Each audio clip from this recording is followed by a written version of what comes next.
What's up, y'all? It's your girl CJ. Welcome back to another reaction. Today we are reacting to husband whistles as he slowly murders his wife. Not really sure of the context other than the fact that a husband murders his wife. So with that being said, let's enjoy our snow day in together and let's get into the video, why don't we?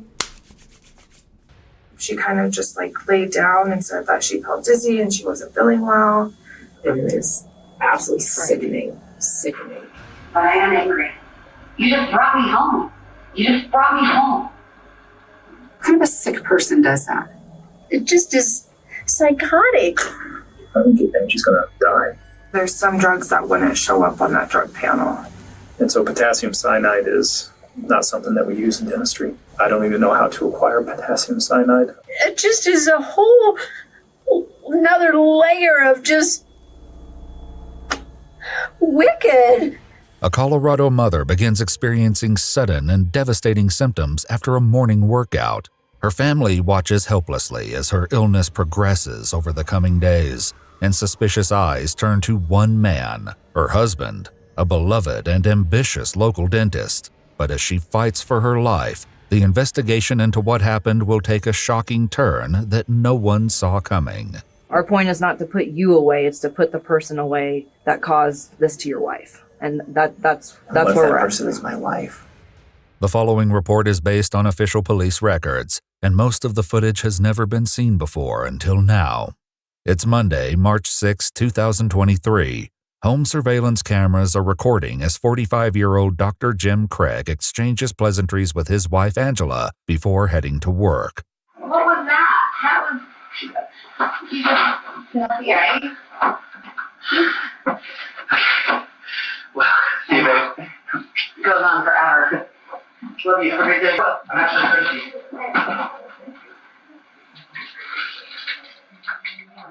Jim is headed to his Aurora, Colorado dental practice, which he's seen here promoting on YouTube in 2012. Hi, this is Dr. Jim Craig with Summerbrook Dental Group. One of the questions I get asked most commonly by patients is what is the deal with all of the over-the-counter whitening products that are available out there? Jim and Angela have been married for more than 20 years by the morning of the 6th, with 6 kids and what looks from the outside like the perfect marriage. But on this seemingly ordinary day, things would go terribly wrong. They worked out. She had a really hard workout, he said. And then after that, she kind of just like Caitlin down and said that she felt dizzy and she wasn't feeling well. Angela's illness comes on suddenly and she sends worried text messages to her husband, who immediately leaves work. She also sends messages to her sister Tony, who lives in Utah. I can't really explain because my brain doesn't want to work. Something feels really weird in my head, and my body is sluggish, and Jim's going to take me to the doctor this morning. I said, well, that's not good and a little scary. When are you going in? He took the girls to a friend and he should be home soon. I said, well, what do you think it is? She said, no idea. When Jim returns home, he finds Angela in a terrible state. My phone case is in the bathroom. Okay, I got it. Jim is seen carefully leading his wife to the car, and even from a silent video, it's clear that Angela is barely well enough to walk. They go to the hospital, but the doctors can't figure out what's wrong. Jim brings her home that afternoon, and he later tells his office manager that Angela suspected something was off. He said that he initially thought that she had taken something, and that's what was causing all of this. And then he said, and I think she thinks that I drugged her. I was like, oh, that's crazy. And he said, yeah, the hospital ran a drug panel, and on the way home, she had made a comment like, you know, there's some drugs that wouldn't show up on that drug panel. The cameras watch as Jim and his wife return home, Angela clearly still feeling the effects of the mysterious ailment. The next morning, she confronts him about what went down at the hospital. It may not be your fault that they didn't do their due diligence or anything like that, but it's your fault they treated me differently. Like I did it to myself. And like nothing I said could be believed.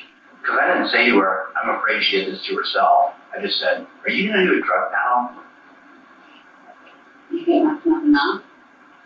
Neither of us said, I think she did this to herself, or I think she took drugs, or I think that. Neither of us said that. And how do you think it would have gone if you had actually defended me? also wanted a drug penalty because you were accusing me. I wanted that for me too. It may be the first sign of strain caught by the cameras, but as those who know the couple best will reveal, first crack in their marriage.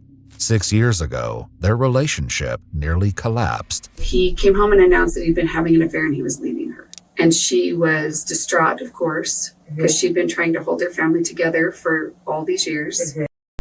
This sounds to me, I wasn't going to say anything. This reminds me of the Chris Watts case where he ended up having an affair on his wife, and instead of just divorcing the mother of his kids, he ended up taking his wife and his kids, his pregnant wife at that, and his kids live, just because he wanted to be with his new girlfriend. Like, that's what this is giving. I was going to assume that it has to do with having an affair, but that's just me. And she was trying to figure out whether she should just leave or try to fight for it or see, is he serious? But she was pretty solid on the affair. But Angela didn't want to divorce, and according to her sister, the infidelity was quickly overshadowed by an even more serious incident. And then she called me one day and she was mad. And I'm like, of course, nature of life when someone's cheated on you, right? She said that he had sedated her.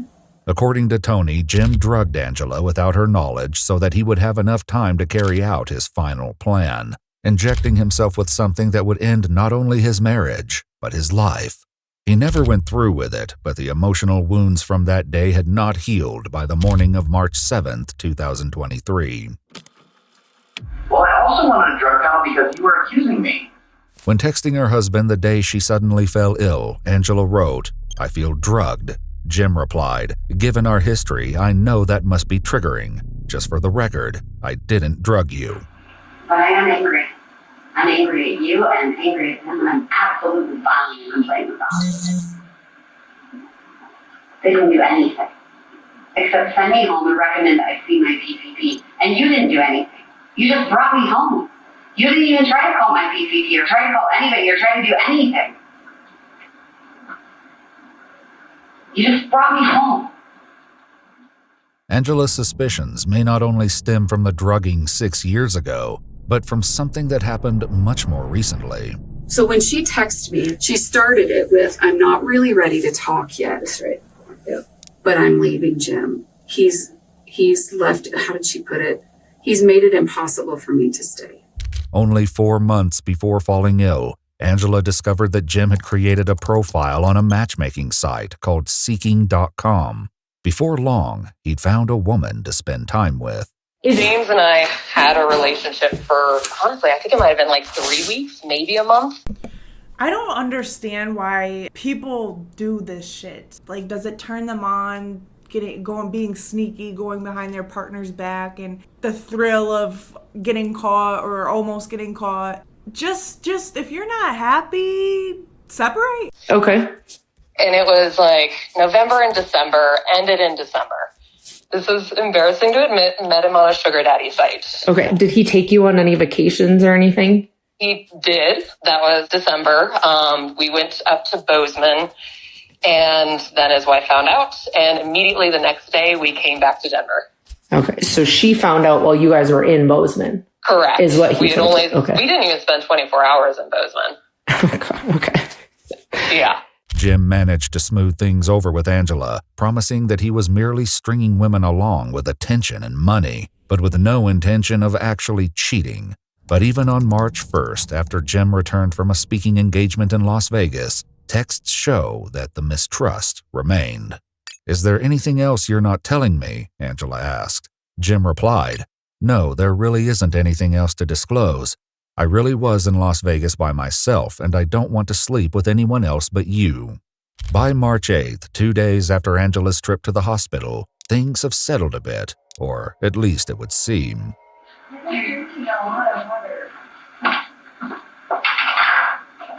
Yeah, but you haven't been eating. No, at all. What? And I didn't exercise today, so. Yeah, that's true. Please don't exercise today. Oh my gosh. Oh no. I don't think I could if I wanted to. My pastor. Good. Because I don't want you to exercise today and then like pass out and be dead on the bathroom floor. The day passes without incident, but the next day, Angela takes another sudden turn for the worse.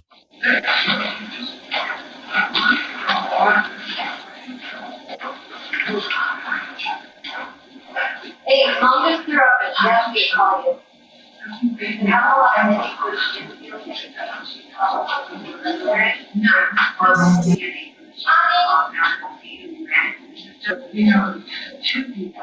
Angela's daughter takes her back to the hospital, but this time she won't be coming back home so quickly. She has been battling a really weird illness over the last 4 days, we have been to the emergency room twice, urgent care once, and now she has been admitted to the hospital even though nobody can figure out what's wrong, period. But his wife's increasingly serious illness appears to be no match for Jim's cheerful disposition.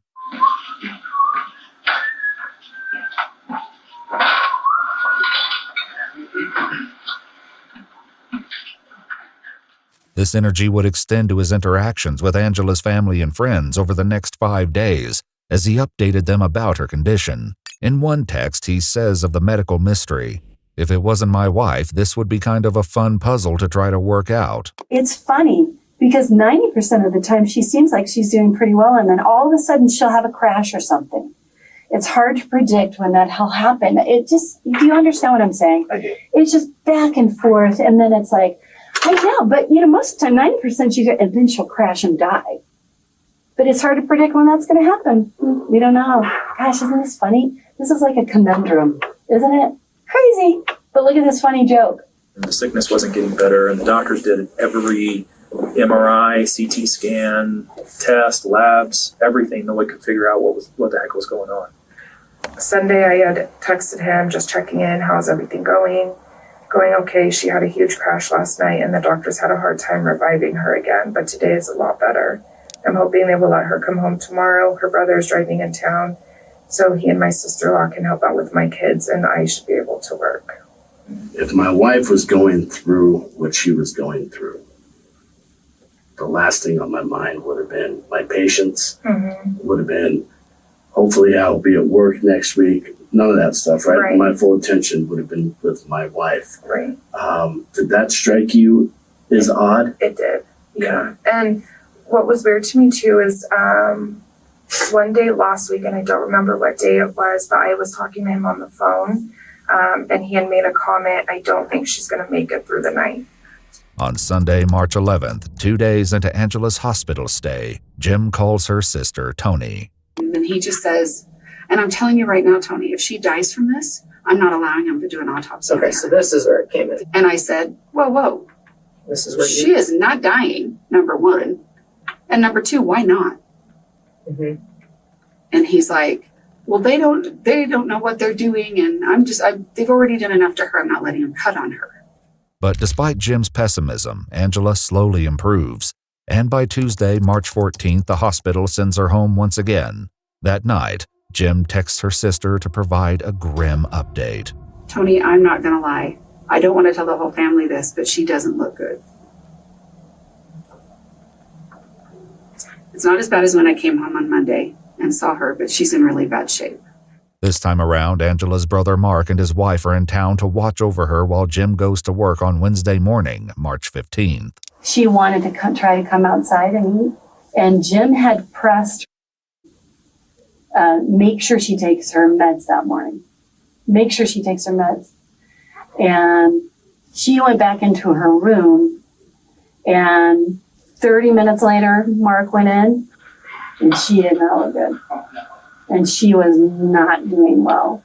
The camera watches as Mark and his wife lead her to the car to head back to the hospital. It would be the last time Angela would ever appear on her own home surveillance cameras. They get to the hospital and check Angela in. Not long after, Jim is seen on camera arriving at the hospital himself. He stays for about 20 minutes and then leaves again, right around the time Tony calls him to find out what's happening with her sister. And so I called him. I'm like, I want to know what's going on right now. And so he starts talking to me, but he's not at the hospital. And I'm like, you're not there? And he's like, well, I had to go Apparently he had gone to the hospital. Mark said he did initially come there, but then he told me, I had to go back to work and get some things kind of squared away, so I can go back up to the hospital, and I'm just going to run through a couple of drive-thrus and get some food. Started getting some text messages that she wasn't doing well again, and things were not really looking good at all. Like things took a turn for the worse. Jim and my wife had more communication today. I had no communication with Jim until I got to the hospital. Okay. But I started getting more information from my wife today. And at one point she says, she called me and she's like, I think Angie's gonna die. And I was like, are you being serious? On the surveillance system, Jim is seen going into Angela's room, leaving, and then going back in again, all within the span of a few minutes. Jim stays in her room for only 1 minute this last time, and when he comes out again, it's very obvious that Angela's condition has suddenly and dramatically changed. Comes a whole slew of doctors. There was like 5 of them. I was like, this is not good. I know how to do it. You know. I was like, this is not good. They're bringing witnesses, a panel of witnesses. And I looked at my wife. I said, that's not good. And as soon as the door opened, after 10 minutes, Jim came out and was just bawling. And they basically told him that she's not going to make it. The next thing I get, he says, hang on, crash. Who kind of a sick person does that? Mm-hmm. And I'm panicked. They said, what crash, Jim? Are they able to bring her back? I don't know what's going on. They think seizure. Intubating her. Why? Now I know it's really bad because they're intubating her. Mm-hmm. Can't get the tube in. Emergency anesthesia team is paged. What? Why? She's not maintaining her airway, bagging her. Cannot get the breathing tube in. What does the anesthesia team do? Get the tube in. Are they there yet? I mean, I'm just panicking. The staff at University Hospital does everything they can to bring Angela back following a seizure and a rapid medical decline, but it's no use. Because she's an organ donor, she's put on life support in the ICU. But okay, guys, I have a question. I wish I knew this. Oh, this is such a tricky topic, real quick, and it really has nothing to do with the case, but I'm so glad they brought up being an organ donor. So before I even knew, and mind you, I work in the healthcare, and I never was informed that if you opt in and spend that $1 to become an organ donor, is it true that if you are in an emergency, like say you get into like a wicked car accident, doctors see that you're an organ donor, they don't try to save you as much, or they don't try do the most to make sure that you survive because you're an organ donor? Is that true? They would actually like just laissez-faire, hands off, and just let you die so they could collect your organs to give to somebody else? Is that true? I mean, like, obviously they're still gonna do what they can, but like at my job, working with the elderlies, if they are DNR or like DNI, it's still, like, obviously we have the goal to make sure that it's true. I think it's the same case because DNR or DNI, my patients, I think they want us to make our residents more comfortable while they are in the midst of passing away, if that makes sense. It's not like we want them to die or push for the fact that for them to die, but it is kind of true that we don't go as hard for our patients if they are DNR because it says do not resuscitate. So it's kind of like if they have a seizure or if my patient has a heart attack, then that becomes a liability if we try to bring her to life, or I don't know, like we're not supposed to give them CPR. It's kind of fucked up if you think about it. As her family and friends begin to face this tragic ending, an unimaginable suspicion arises. It comes via Jim's office manager, Caitlin, who reveals that she's been holding on to a dreadful secret. So I called Jackie and I told her, I'm going to tell you something and it's going to sound really insane. And she said, I know what you're going to say. I have the same thought. And I said, well, what do you mean? And she goes, well, I have the same thought that maybe Dr. Craig has something to do with this. As Caitlin continues to share, it becomes clear that this is far more than idle speculation. Last Monday, the 6th, Dr. Craig, his wife, got really sick. That was the first day that he left in the middle of the day to take her to the hospital. Later that night, he had come back to the office. Everybody had left. I was still working. So when I was leaving, his office, like his light was off. And so I thought that he had left. And when I got to the very last operatory, he was sitting in there, and he was sitting in the dark. The light was off. And he was on the computer in there, which was really strange because he has a laptop and a desktop in his office. Caitlin would soon have a very good reason to question what exactly Jim was working on in the dark. So I left the office about 5:45, and he had texted me at 6:06 saying that he was having a personal package delivered to the office, and when it came in, to please just put it on his desk. This past Monday, the 13th, it came in. My receptionist is the one that originally got the box and opened it. And when I was putting the packing slip back into the box, I saw that it said potassium cyanide. Okay. And so I closed the box back. I gave it to him. I looked up what cyanide poisoning was, and kind of was looking at the side effects from that, and that was everything that his wife was going through. Caitlin shares this terrible secret with both of the practice's managing partners, including Ryan, who is still at the hospital. And so potassium cyanide is not something that we use in dentistry. Okay. I don't even know how to acquire potassium cyanide. I've never looked how to acquire potassium cyanide because it's never something that we would ever use in dentistry. Disturbed by the potential implications of this package, Ryan decides to tell a member of the hospital staff, just in case there is still a chance to save Angela. And I just said, I'm not accusing of Jim of anything. I'm not insinuating anything. I'm concerned about if this is potentially reversible. I know it's been a mystery of trying to figure out what's going on with Angie, but in lieu of this information, right. If they can give her something, right? There's something.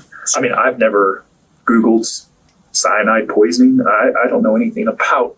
It's outside my scope of practice and my realm of practice. I have no idea. It was pretty brief. It was pretty quick. It was like maybe 3 minutes. Sure. And he was obviously like, what the heck? You know, taken back by what I was saying. I was taken back by what I was saying. Angela, who no longer shows any signs of brain activity, is beyond saving. But the staff wastes no time in contacting the police. Hello, non-emergency. This is Paula. How may I help you? Hi, my name is Chelsea. I am one of the forensic nurses here at University Hospital. I am needing to make a mandated SBI report, IPV, and meeting officer response. We have a suspected potassium cyanide poisoning. It doesn't take long before Jim begins to realize that something is up. One of his first moves is to give Ryan a call. He says, Ryan, I got some disturbing news. And he said, did you say something to somebody? And I said, yeah, I did. And I told him exactly what I said to the nurse. And I said, Jim, what was in the package? I said, did you order a package? He said, kind of paused. He said, yeah, I did. I said, what was in the package? He goes, oh, it was a ring for Angie. It was going to be a surprise. And I said, Jim, that's not what was in the package. And he goes, what do you mean? And I was like, the package was opened. And he's like, no, it wasn't. I said, yes, it was, Jim. Jim, I know what's in the package. And he wouldn't admit to what was in the package. And I said, Jim, potassium cyanide was in the package. Why do you have potassium cyanide? The shocking answer to that question is one that Jim will give to many people before this investigation is finished. But when police go out to his house that night, his lips are sealed. All right, so we'll have to deal with him then too. So he won't be allowed either. I mean, absolutely nobody can go in. So okay, that's fine. I'm sorry. No, that's all right. All right. Say, Brian, we got the husband right here. Did you talk to any officers up there? No. Okay. I think our detectives are going to want to talk to you. Okay. Yeah, would that be okay? I think so. Okay. I've never done this before. Do I need to do like on the shows and say I need a lawyer or something? No, you're not a suspect or anything that I'm aware of. They just want to see what's going on here. Okay. Can you hang tight for a second? I'm going to give them a call and see what they want to, if they want you to come in or whatever.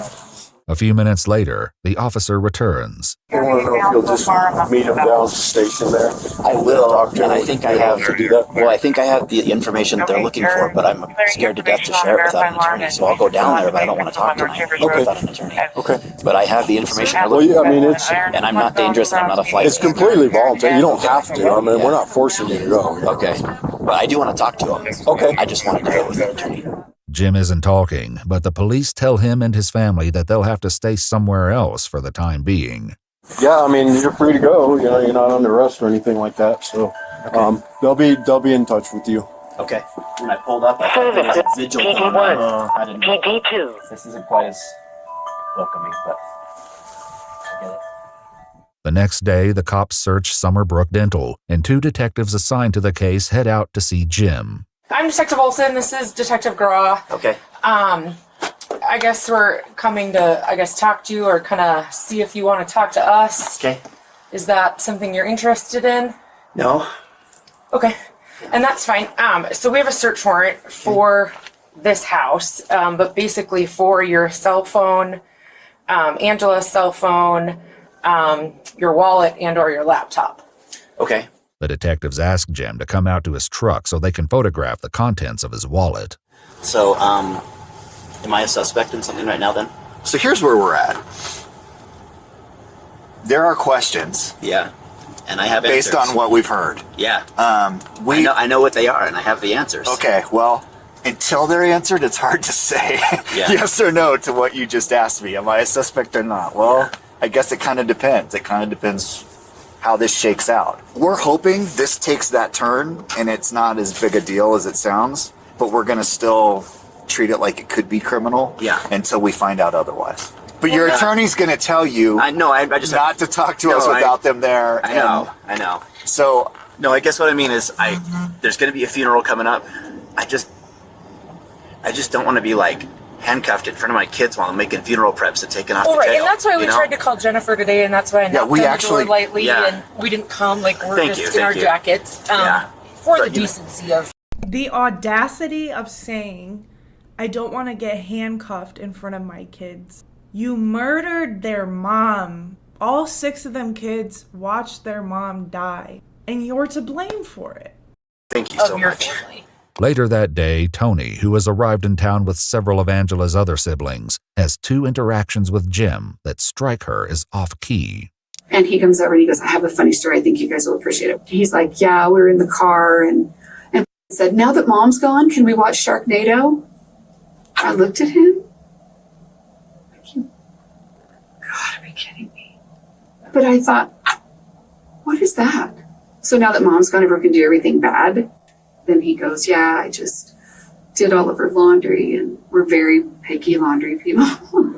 I'm like, whites do not go with any other color. I have everything separated. Half of it's dried out, and he's like, yeah, I did all of her laundry and I stuck everything in the same load just to stick it to her.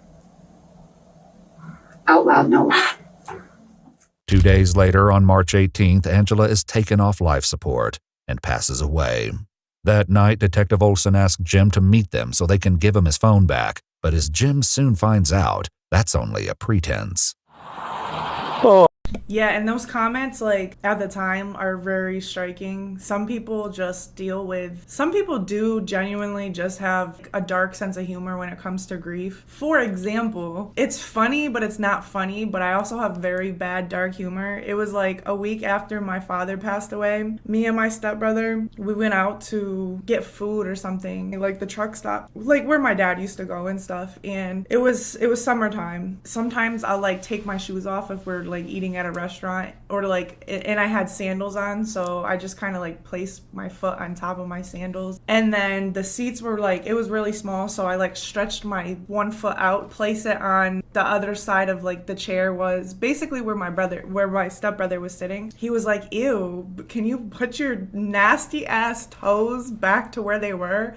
And I was like, I have my dad's toes. Right? Guys, this is a joke. It's a fucked up joke. So I'm like, damn, yeah, I got my dad's toes. And what? What's wrong with that? He's like, your toes aren't ashes.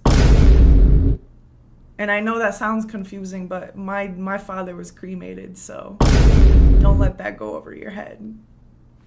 But that was how we dealt with his death, okay? We weren't murder suspects. We didn't do anything to our dad, I promise. His wife Kim did though, for sure. Anyways, let's continue. Hashtag fuck Kim. How are you? I'm great. How are you doing? Well, Yeah. Hello. Hi. all right, Bob. You are under arrest. Okay. Okay, first degree murder. Whoa. Okay. I didn't expect this. Yeah. Sorry for that. I thought I was just getting feedback. As Jim is taken into custody, a detective lays it out for his brother. Just for you and the family, I mean, obviously this is shocking. From our standpoint, he's responsible for Angela's death. Okay, no doubt in our mind. In this case, then, are we just supposed to proceed through the funeral without him? Yes, he's not going to be able to get out of jail. I mean, if you Will guys he be able to attend the funeral? No. That's No. brutal. No. That's not brutal. He killed her. Why would he be able to attend? Shut the fuck up. He won't have a bond, so he won't be able to get out. And I think if you really sit back and wrap your mind around it, I don't think he should be at the funeral, but he's the one who caused the funeral to happen. He's still innocent until proven guilty. It's true. Report, right? It's true. But I just want to give you a heads up that that's why we're here, and that's why he's got a warrant for his arrest, and that's why he's in custody. But there's a vast difference between being arrested and being convicted, and there is much more to this story than meets the eye. They do have an arrest warrant for the murder of Angela. Oh my gosh. So I know that, you've expressed a few times that you have the answers and want to tell us. I just want to give you that opportunity to tell us what you know. And if you have insight on kind of what happened, or, I know you've talked to DHS, Department of Human Services, and you've kind of alluded when I've talked to you. I just wanted to just give you the opportunity. I really want that. I haven't had my phone, so I haven't been able to talk to the attorney that I reached out to. Because as you can imagine, this is terrifying for me. Mm-hmm. And you both seem very nice and like you're on my side, but I know how this works, and I don't want to incriminate myself or say anything stupid. Or there are answers. There are answers, and this makes a lot of sense once those answers come out, but I don't know how to navigate this. I've never done this before, and I'm scared to death. Although Jim is still reluctant to tell his side of the story, he does have one thing he wants to make perfectly clear. I can tell you I did not kill my wife. After establishing that he won't be getting out of jail tonight because he's not been given a bond, Jim tries to see if there might be another way. And then what happens if I talk to you and tell you everything I know? Then what? Every case is different, so we can't really, I guess, give you direction, if that makes sense, because we don't know what information you have. So we only know what we have currently. And what do you have currently? Well, that's typically how we do this, is if we're going to have a conversation, we would Mirandize you, and then you would talk to us and we would talk to you, type of thing. We don't go into all the details of what we have, because this is your opportunity to talk, really, if you want to. Oh my gosh. I have all of the answers that you need, but I can't talk. I can't. The one attorney that I've talked to has said, don't say anything because you could just incriminate yourself, and I'm totally naive at this. I don't know what I'm doing. And you both seem very nice, but I know that your job is to put me away. Well, our job is to figure out what happened. Our point is not to put you away, it's to put the person away that caused this to your wife. And that's where we're at. Person is my wife. With that stunning question, Jim again falls into silence. But this isn't the first investigators have heard of this explanation. Jim floated it for the first time in that phone call with his business partner. I said, why do you need potassium cyanide? And he said, he's like, there's a lot of pauses with deep breaths. He goes, I ordered it for her. And he basically said that he had ordered the potassium cyanide at her request. he bought it for her, and that it was a game of chicken. He said, I bought it. I actually didn't think she would use it. He insinuated that she took it on her own. He started saying things like, this looks bad. And I said, Jim? I said, yeah, it does. And I said, I think you should stop talking to me. I said, I think you need a lawyer. When detectives ask Angela's family and friends what they think about Jim's explanation, they're more than a little skeptical that Angela would do such a thing, no matter how bad her marriage was. She wouldn't take something slowly to put herself in absolute pain and fear for 10 days. I'd be surprised. That would shock me if she was. That's not her personality. I will say this, Angie, never. Back with Jim, the detectives aren't sharing their evidence, but they let him know that things aren't looking good. The information at this time leads to you. So that's why we're where we're at right now. Oh, this is horrible. Mm-hmm. Because I know how this looks. I knew exactly how this was going to look. And so I don't know. I'm so sorry. I don't know, Detective Wilson. No, you don't have to be sorry. I mean, this is a scary situation. We're not here to pretend that it is. Yeah, it's really scary. And my that's kids why could lose both of their parents. I know. And I didn't do this.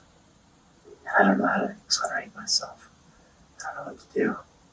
All I can just say is I'm sorry, and I'm sorry that we're here in this situation. I am too. Yeah. I'm sorry that I didn't just let her go through with this years ago. Jim never goes into further detail with the detectives, but the investigation is still very much in its infancy. Police have obtained the surveillance footage from Jim's house, from which they hope to find a smoking gun. But the videos seem to show all the hallmarks of a loving, happy couple in the days leading up to Angela's illness. Not according to breaking. Yeah. Father,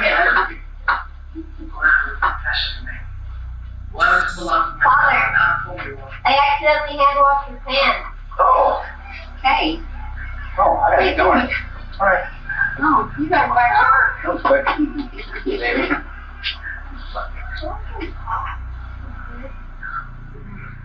But perhaps there are signs of something darker underneath the surface, even if only in retrospect. Every time I get a package in the mail, now I'm like, I should order something. Oh, good. My custom shoes that I've been ordering are starting to come in. Oh. What? Your custom shoes that you've been ordering? How many are there? I think 3 pairs. That is super blue. I know, I like it. Okay, what are you gonna wear with it? My gray suit and a blue shirt when I speak in Las Vegas. Jim went to Las Vegas a few days after that conversation, and it was there that he met another woman, an orthodontist from Texas named Karen.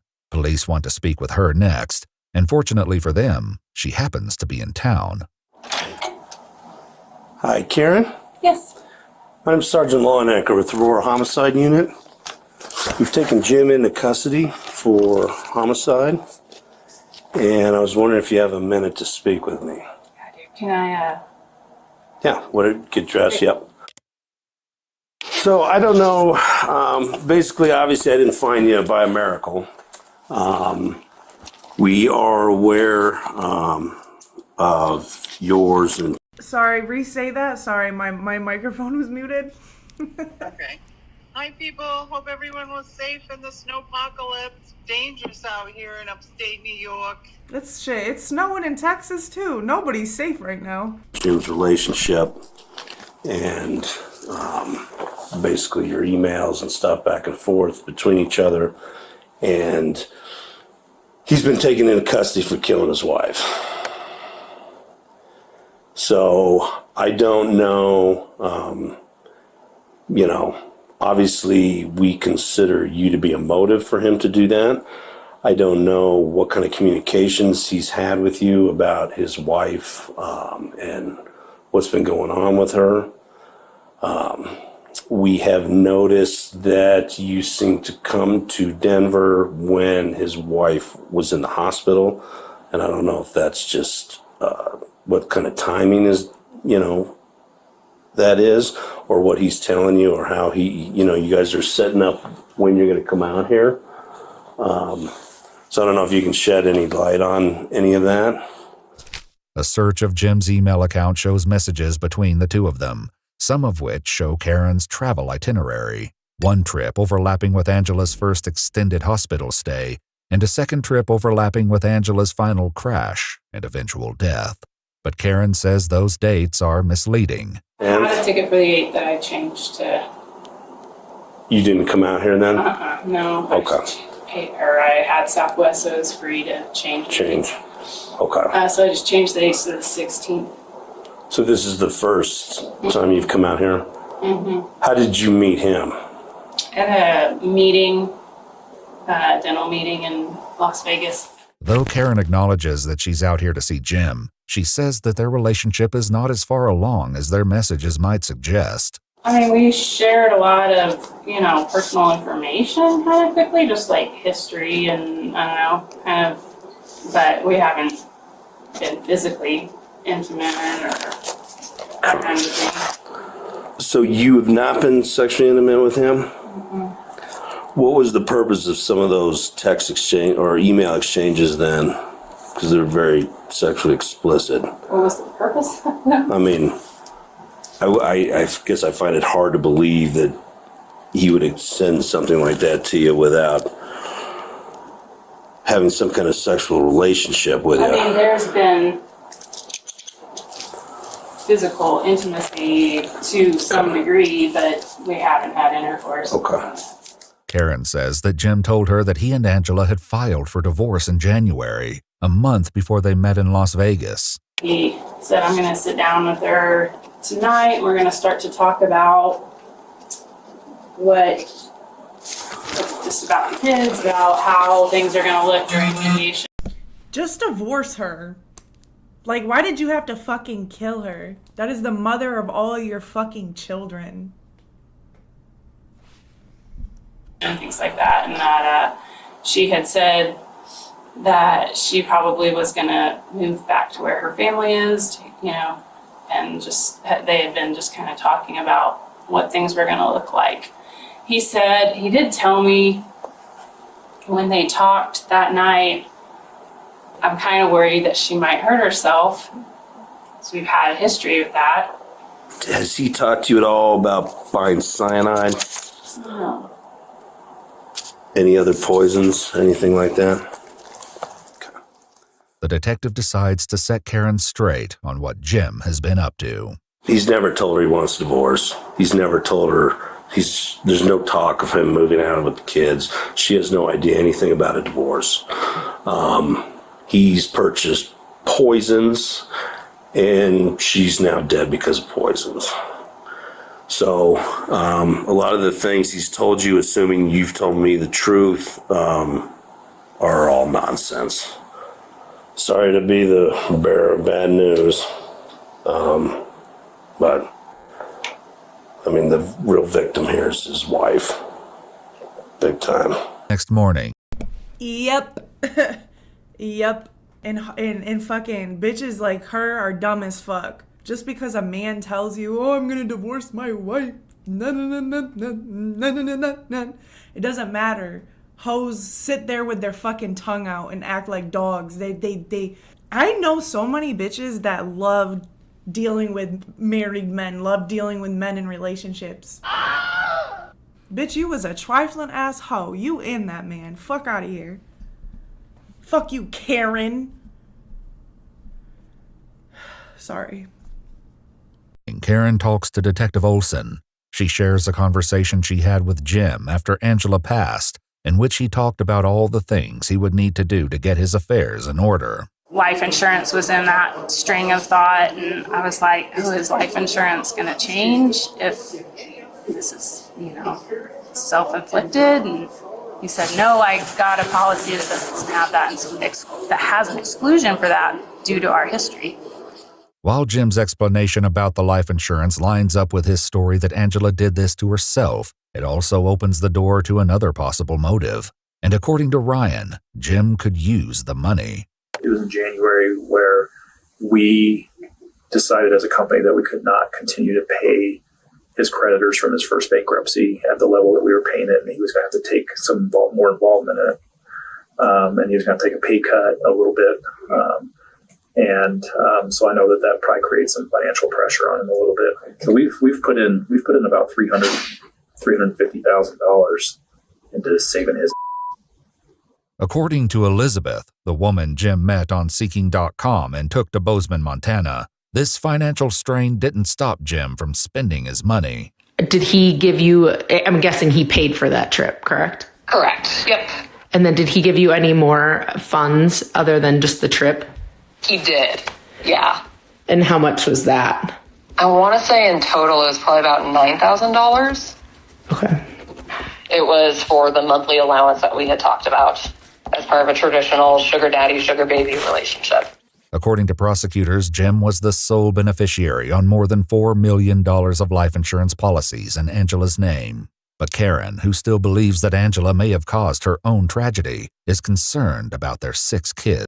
This girl is pissing me off. Like, just, why are you here? I mean, obviously my hope is that I'm right and that they don't lose a mommy and a dad, you know. Yeah. No, I agree. While the detective is sympathetic to Karen's position, Angela's friends aren't as understanding. You're okay with them murdering his wife? No, yeah. That's I was just like, okay. and we interviewed her the night he was arrested, and then I interviewed her again this morning. And really, it was just to get to the bottom of, did she know? Right. Is she a core conspirator? Were you involved at all? I don't think she knew. I think he schmoozed her and did ever so. I mean, she probably also doesn't know he's broke too. So her life has been blown up as well. I don't think she. I mean, obviously, she didn't ask for this. Indeed, it's clear that the fallout from this case has affected everyone involved at the deepest level. It just is psychotic. It just is a whole another layer of just wicked. To watch your kids. Who does that? And I know we don't know anything, but just the thought of who does that. Indeed, not even Detective Olson is immune to the emotional weight of this tragedy. I have never broke down. This case, I feel so bad. It is tragic. I hate these kids. It's really just we have little kids that we deal with. The kids are in denial. They will not believe for 1 second that he would do this. And I understand why. Now in jail, Jim is determined to prove his innocence one way or the other, and it's to one of those kids that he turns to for help. He sends a letter to his oldest daughter. "I'm going to ask you to help me with something really hard," he writes. "We need to make a deepfake video of Mom saying she asked me to order cyanide and that she was going to take it herself." I had to look up what deepfake was because I thought it was just a term. You know how like kids nowadays say fake pumping or pump faking? I was like, what the fuck is deepfake? It's like an AI thing. Video or image in which a person's face, body, or voice has been digitally altered so that they appear to be someone else, typically used maliciously or to spread false information. What the fuck? You're asking your own child. This case is nuts. This is literally top 5 most insane cases that we watched on this channel so far. It's only the beginning of Jim's efforts to exonerate himself, as demonstrated by a call police make to the mother of his cellmate. So in the letter that is addressed to both, it says Becca and Will, so I presume obviously you go by Becca sometimes. And in that conversation or in that letter, Mr. Craig has essentially asked that your son or you help him with some things in lieu of getting the transplants or the teeth that he would do for you. Oh my gosh, what do you mean? So basically he has asked, that, whoever responds to him doesn't use their legal government name, like they use like a code name, or they use, even if it's like a I guess, a nickname, you know what I mean? But that way that you guys would not be traceable to him. And in turn, that person would get a burner phone and a fake ID and essentially help him. And then they would give you the teeth or plans in return. Absolutely not. I don't know anything about that. Do you know anything about Mr. Craig or his case? No. Okay. He is currently in custody for a murder case. Oh my God. Prosecutors also allege that Jim tried to hire a fellow prisoner named Nathaniel to kill Detective Olson, the lead investigator on the case. When that plan fails, he writes to Nathaniel's ex-wife Cassie, explaining to her that he's been framed by his business partner. He asks her to go to the district attorney, pretending to be a friend of Angela's who can testify that she was suffering from depression and planning to end her own suffering. He also asks that she use her expertise in Photoshop to spoof text messages that can help sell the story. He also reaches out to Karen, the orthodontist he met in Vegas. He had sent me a message through the Getting Out app that he had sent me letters and basically just saying he was innocent, he's been taken out of the world, an innocent man with no recourse, and yada yada. You know, it's just like, okay, you know, regardless of your innocence in this death, you were such a liar. I mean, there was so much honesty. Even if you're completely innocent of how she passed away. She's making this about herself. Oh my God, he was such a liar. He tricked me. He said that they were going to divorce. Suck my dick, Karen. It's like there was such a high level of just living two lives. Yep, 100%. Which just mind-boggling. Yeah. And scary. Yeah. And I haven't dated somebody in 30 years. Yeah. This is what I do. My first date is... Stop making this shit about yourself. Again, you are not the fucking victim here. You're yapping about shit that has nothing to do with nothing. Nothing about this case you're making about yourself. I haven't dated in 30 years and look at what happens to me. Me. Everything's about me. I can't stand older white woman named Karen. You, Karen, and you, Kim. 30 freaking years. This is where I am. In their investigation, police discover that Jim communicated with Karen using an email address he created only 4 days after meeting her in Las Vegas. They also take a look at Jim's devices and search history, where a bleak picture begins to develop. So there's nothing really on his phone. There's nothing on his laptop. Computer number 9 and examiner number 9. He's searching, will arsenic show up in an autopsy? What are the top most 5 undetectable poisons to kill a human? And I can go on. And it is absolutely sickening. On that specific computer, Jim searches, how many grams of pure arsenic will kill a human? Where to purchase arsenic? And clicks on a video titled, The 5 Most Dangerous Chemicals on Earth. The new email address he created to communicate with Karen is used for only one other purpose, purchasing poison. He ordered arsenic first. That was delivered to his house on the 4th while Angie was out of town. The outside surveillance cameras show the mail truck drive past Jim's house on March 4th. A short while later, Jim is seen walking down the street. He returns minutes later with a couple of envelopes in his hand. Every time I get a package in the mail now, I'm like, I should order. It was this purchase of arsenic that investigators believe was used to put Angela in the hospital the first time on March 6th. He said they got up, he made them both like a shake, like a protein shake. And I don't remember what he said he had put in it, but it was like a pre-workout or something with caffeine, and whatever he had put in it was like 3 times the normal amount that she normally takes. But investigators believe that Jim Craig put something far more dangerous than caffeine into her protein shake that morning.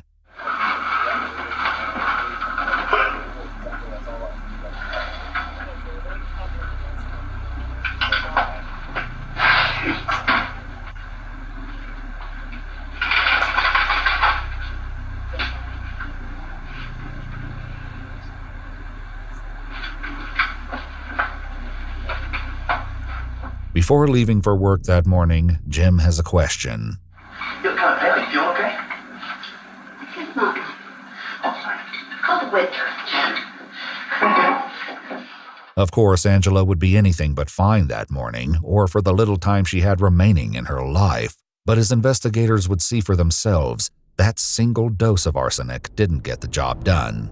He also ordered oleander. It's like an extremely poisonous plant, but obviously you can get the derivatives out of it. That was still en route. So actually, I think it's coming into Denver today. With the oleander delayed and the potassium cyanide not due for days, Jim is forced to improvise. On the night of March 8th, he leaves his house at 10:40 p.m. He arrives back home 15 minutes later at 10:55. Police later find out that during this time, he purchased 12 bottles of eye redness drops at the local grocery store. The next morning, Jim makes his wife another drink and turns the TV on for her before going to work.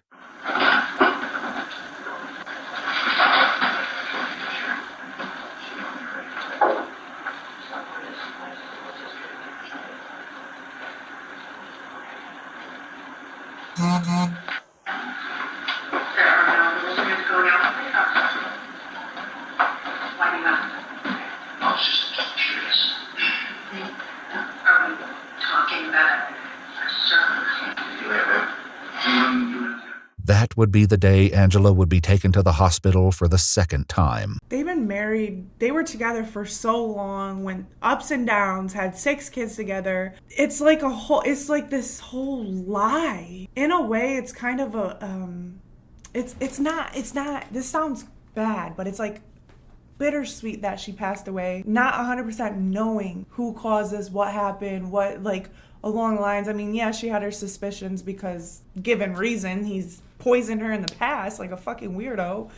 And I couldn't imagine if I survived all of this, knowing that I was married for a man for over 20 years with him or whatever, had 6 kids, and damn, this is really how you felt about me. You tried to take me out. Those trust issues would be unmatched for the rest of my life. So sometimes ignorance is bliss. I feel so bad for her and the kids. God rest her soul, for real. Seriously. Toxicology reports would later confirm that she had tetrahydrozoline in her system at the time of her death. It's the active ingredient in Visine. When swallowed, it can cause illness and even death. And yet it's still not enough to kill Angela. The package of potassium cyanide comes to Jim's office on March 13th, and investigators believe he gave her the first dose inside a capsule that was supposed to contain. That's why he was pushing. He told his daughter, make sure mom takes her medicine, make sure mom takes her medicine. An antibiotic.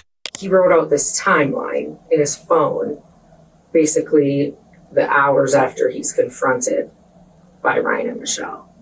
Detective Olson says that Jim used this memo to tell the full story about Angela's desire to order poison for herself. And that she finally said, I'm just going to do it. And he said, fine, I'm done. I'm done trying to save you. I'm not going to save you this time. He said that he took the clindamycin and put potassium cyanide in the capsules. Put the potassium cyanide inside the clindamycin capsules. That's it. I knew it. It is also in Jim's memo that investigators make one last horrifying realization.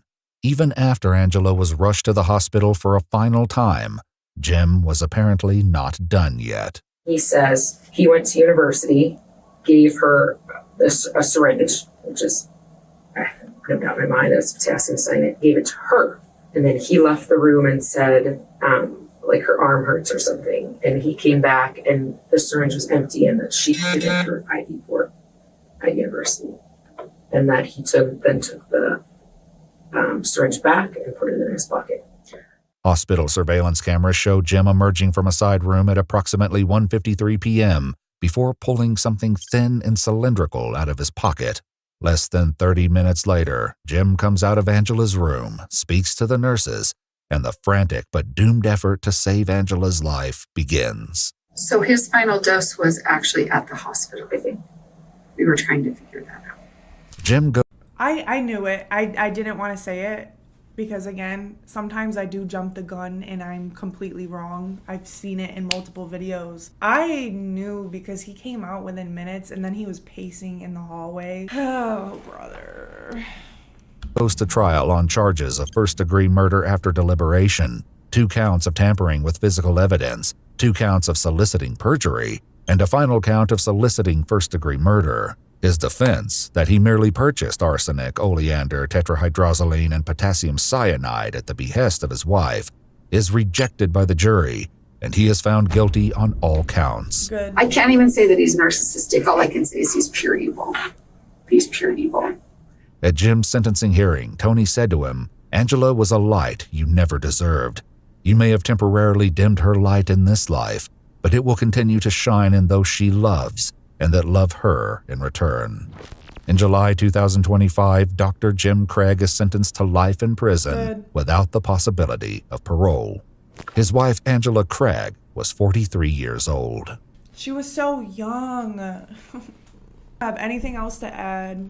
This was an insane case. If I missed anything, drop what else you guys noticed in the video in the comments. And don't forget to smash that like button and subscribe. And I'll see you next time. Bye. Love you.